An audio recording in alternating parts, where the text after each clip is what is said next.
Assalamualaikum warahmatullahi wabarakatuh. Saya Nureskianti dari Fakultas Teknik jurusan D4 Tata Boga. Ingin mempresentasikan sanitasi higienis personal makanan dan minuman. Bab 1 pendahuluan. Latar belakang. Makanan merupakan kebutuhan mendasar bagi kehidupan manusia. Makanan bornet yang dikonsumsi beragam jenis dengan cara pengolahannya.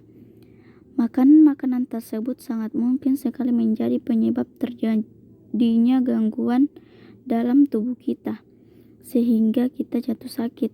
Salah satu cara untuk memelihara kesehatan adalah dengan mengonsumsi makanan yang aman, yaitu dengan memastikan makanan tersebut dalam keadaan bersih dan terhindar dari wollesomness penyakit. Makanan yang dibutuhkan harus sehat dan dalam arti memiliki nilai gizi yang optimal seperti vitamin, mineral, hidrat arang, lemak, dan lainnya. Bab 2 pembahasan. Teori dasar sanitasi makanan. Pengertian makanan adalah kebutuhan pokok manusia yang dibutuhkan setiap saat, memerlukan pengolahan yang baik dan benar agar bermanfaat bagi tubuh. Sanitasi makanan adalah salah satu usaha pencegahan yang menitik beratkan kegiatan dan tindakan yang perlu membebaskan makanan dan minuman dari segala bahaya yang dapat mengganggu atau merusak kesehatan, mulai dari sebelum makanan diproduksi, selama dalam proses pengolahan, penyimpanan, pengangkutan, sampai pada saat dimakan. Makanan dan minuman tersebut siap untuk dikonsumsi kepada masyarakat atau konsumen. Upaya sanitasi. A. Keamanan dan kebersihan produk makan yang diproduksi. B. Kebersihan individu dalam pengolahan produksi makanan. C. Keadaan terhadap penyediaan air, pengolahan pembuangan air limbah dan kotoran. D. Perlindungan makanan terhadap kontaminasi selama proses pengolahan, penyajian, dan penyimpanan. E. Pencucian dan pembersihan alat perlengkapan. 2. Tujuan penyehatan makanan. A. Penjamin keamanan dan kebersihan makanan. B. Mencegah penularan wabah penyakit. C. Mencegah beredarnya makanan yang merugikan masyarakat. D. Mengurangi tingkat kerusakan atau pembusukan pada makanan. B. Prinsip higienis dan sanitasi makanan. Prinsip pertama, pemilihan bahan makanan. A. Ciri-ciri bahan makanan yang baik. Pertama, buah-buahan. Kedua, keadaan fisiknya baik, isinya penuh, kulit utuh atau tidak kotor. Ketiga, isinya masih terbungkus kulit dengan baik. Keempat, warna sesuai dengan bawaannya, tidak ada warna tambahan, warna buatan, karbitan, dan warna lain selain warna buah. Kelima, tidak berbau busuk, bau asam, basi, atau bau yang tidak segar lainnya. Keenam, tidak ada cairan selain geta aslinya. B. Sumber bahan makanan yang baik. Pertama, pusat penjualan bahan makanan dengan sistem pengaturan suhu yang dikendalikan dengan baik, swalayan. Kedua, tempat penjualan bahan makanan yang diawasi oleh pemerintah daerah dengan baik. Prinsip kedua, penyimpanan bahan makanan. Yang pertama, penyimpanan harus dilakukan dalam suatu tempat khusus yang bersih dan memenuhi syarat.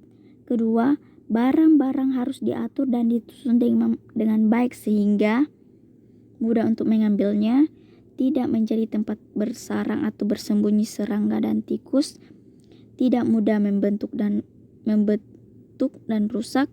Untuk bahan-bahan yang mudah membusuk, harus disediakan tempat penyimpanan dingin. Setiap bahan makanan mempunyai kartu catatan agar dapat digunakan untuk keluar masuk barang dengan sistem FIFO, first in first out. Ada 3 cara penyimpanan makanan yang sesuai dengan suhunya, yaitu yang pertama, penyimpanan sejuk, cooling, yaitu suhu penyimpanan 1000 Celcius sampai 1500 Celcius untuk jenis minuman, buah, es krim, dan sayuran.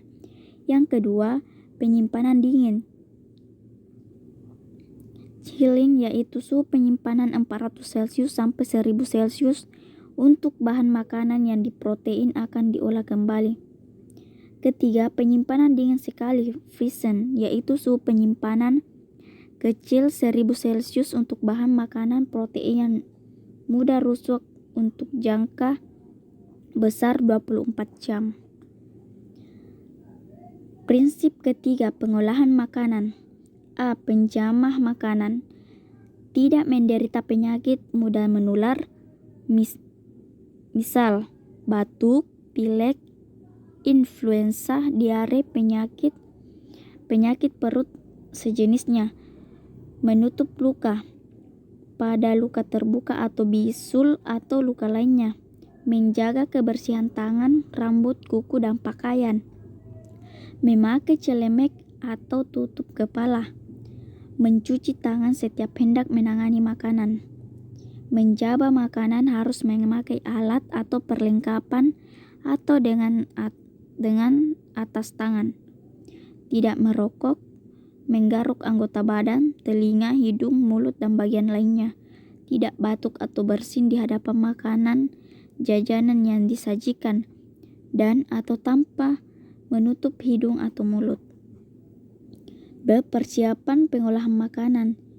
Yang pertama, vertifikasi harus cukup baik agar siap dan udara panas dapur keluar dengan sempurna. Kedua, lantai, dinding, dan ruangan bersih dan terpelihara agar menekan kemungkinan pencemaran terhadap makanan. Kedua, meja peracikan bersih dari permukaannya atau kuat. Tahan goresan agar bekas irisan tidak masuk ke dalam makanan. Keempat, tungku dilengkapi dengan alat penangkap asap atau pembuang asap berupa sungkup atau cerobong asap agar uap tidak mengotori ruangan. Kelima, ruangan bebas lalat dan tikus. C. Peralatan makanan dan minuman. Pertama, bentuk peralatan utuh, tidak rusak, cacat, retak, atau berlekuk-lekuk, tidak rata. Kedua, peralatan yang sudah bersih dilarang dipegang di bagian tempat makan, minum, atau menempel di mulut karena akan menjadi pencemaran mikroba melalui jari tangan. Ketiga, peralatan yang sudah retak, gompel atau pecah, selain dapat menimbulkan kecelakaan, melukai tangan, juga menjadi sumber pengumpulan kotoran karena tidak akan dicuci sempurna. Keempat, dilarang menggunakan kembali peralatan yang dirancang hanya untuk sekali pakai. Prinsip keempat, penyimpanan makanan. A. Wadah. B. Setelah selesai proses pengadaan, pencemaran bahan makanan, pencucian, peracikan, pembuatan, pengubahan bentuk, maka akan dilakukan pengebasan atau pewadahan. Pada dasarnya, higienis sanitasi dalam perwadahan mencangkup beberapa hal, antara lain: pertama, semua makanan harus mempunyai wadah masing-masing. Kedua, pemisahan berdasarkan pada saat makanan dimulai diolah, jenis makanan. Ketiga, setiap wadah mempunyai tutup tetapi berventilasi yang dapat mengeluarkan uap air. Keempat, makanan berkuah dipisahkan antara lauk dengan saus kuahnya. C. Suhu.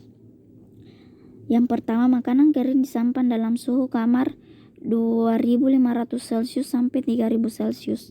Kedua, makanan basah harus segar, disajikan di atas suhu 6000 Celcius. Ketiga, makanan basah yang masih lama disajikan pada suhu di bawah 1000 Celcius.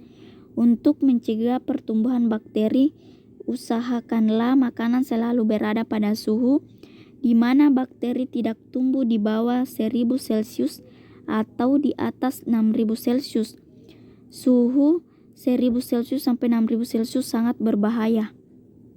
Prinsip kelima, pengangkutan makanan. Yang pertama, mengangkut bahan makanan tidak bercampur dengan bahan berbahaya dan beracun. B3, seperti pupuk, obat hama, atau bahan berbahaya lainnya. Kedua, kendaraan pengangkutan makan tidak dipergunakan untuk mengangkut bahan lain seperti untuk mengangkut orang, hewan, atau barang-barang. Ketiga, kendaraan yang tidak dipergunakan harus diperhatikan kebersihannya agar setiap akan digunakan untuk makanan selalu dalam keadaan bersih. Keempat, hindari pemakaian kendaraan yang telah mengangkut bahan kimia atau pestisida. Walaupun telah dicuci, masih akan terjadi pencemaran. Kelima, hindari perlakuan manusia yang menangani makanan selama pengangkutan, seperti perlakuan makanan ditumpuk dan dibuang. Prinsip keenam, penyajian makanan. Faktor yang mempengaruhi higienis sanitasi makanan. Yang pertama, faktor makanan. Yang pertama, keadaan bahan makanan. Kedua, cara penyimpanan bahan makanan. 3, proses pengolahan. Keempat, cara pengangkutan makanan yang telah dimasak. Kelima, cara penyimpanan makanan yang masak. Keenam, cara penyajian makanan masak. 2, faktor peralatan. Pertama, permukaan alat harus utuh, tidak cacat, dan mudah dibersihkan. Kedua, lapisan permukaan alat tidak mudah larut dalam asam atau basa atau garam yang lazim dipakai dalam proses makanan. Kedua, apabila alat tersebut kontak dengan makanan, maka alat tersebut tidak akan mengeluarkan bagian berat beracun berbahaya seperti sen, arsenikum, kadmium, tembaga, timah hitam, antimon. Keempat, tutup wadah harus sempurna tertutup. Kelima, kriteria kebersihan ditentukan dengan angka kuman maksimal 100 sampai atau